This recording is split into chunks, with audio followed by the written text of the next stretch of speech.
আসসালামু আলাইকুম 2024 সালের এইচএসসি পরীক্ষার্থীরা, আশা করি তোমরা সকলেই ভালো আছো এবং সুস্থ আছো। সবাইকে এনএসওয়ার্ল্ডে স্বাগতম। তোমরা যারা 2024 সালের এইচএসসি পরীক্ষার্থী আছো, তোমাদের মধ্যে অনেকেই আছো যারা কিনা এখন পর্যন্ত এইচএসসির ফর্ম পূরণটি করতে পারোনি। সেটা এক একজনের ক্ষেত্রে এক এক সমস্যার কারণে তোমরা ফর্ম পূরণটি করতে পারোনি। আর তোমাদের সমস্যার কথা চিন্তা করে কিন্তু বোর্ড থেকে আবার পুনরায় ফর্ম পূরণের সময়সীমা বাড়ানো হয়েছে।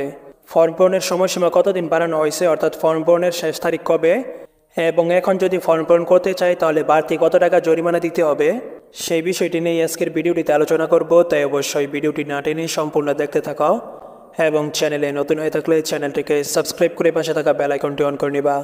আর যদি ইতিমধ্যেই সাবস্ক্রাইব করে থাকো তাহলে থ্যাংক ইউ সো মাচ। তো চলো এখন মূল বিষয়টি নিয়ে আলোচনা করা যাক। এখানে কিন্তু দেখতে পাচ্ছ তোমরা, আমি একটি নোটিশ ওপেন করে রাখছি। এই নোটিশটির বিষয়টি যদি তোমরা খেয়াল করো তাহলে কিন্তু দেখতে পারবে এইচএসসি পরীক্ষা 2024-এর ফর্ম পূরণের সময় বর্ধিতকরণের বিজ্ঞপ্তি, এবং তারপর নিচে কিন্তু বিস্তারিত দেওয়া আছে।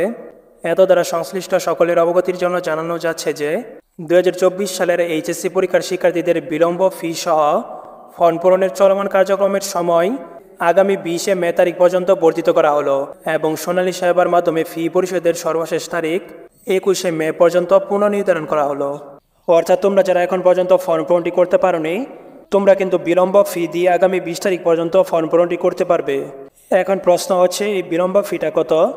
বিলম্ব ফি হচ্ছে প্রতি শিক্ষার্থী প্রতি 100 টাকা।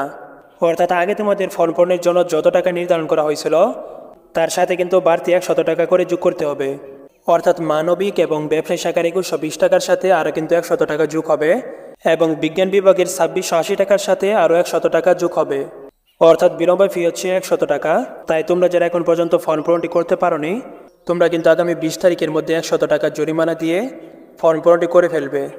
নাহলে কিন্তু পরবর্তীতে তোমরা আর ফর্ম পূরণটি করতে পারবে না, কেননা সময় কিন্তু ইতিমধ্যেই 2বার বাড়ানো হয়েছে। পরবর্তীতে কিন্তু আবার পুনরায় সময় বাড়ানোর সম্ভাবনা খুবই কম। তাই তোমরা যারা এখন পর্যন্ত ফর্ম পূরণটি করোনি, তারা আগামী 20 তারিখের মধ্যে ফর্ম পূরণটি করে ফেলবে। আশা করি তোমরা বিষয়টি বুঝতে পারছো। আজকের ভিডিওটি এ পর্যন্তই। শিক্ষা বিষয়ক সকল তথ্য পেতে চ্যানেলটিকে সাবস্ক্রাইব করে পাশে থাকা বেল আইকনটি অন করে নিবা। আবারও দেখা হবে নতুন আরেকটি ভিডিওতে। ততক্ষণ পর্যন্ত সকলেই ভালো থাকবে এবং সুস্থ থাকবে। আল্লাহ হাফেজ।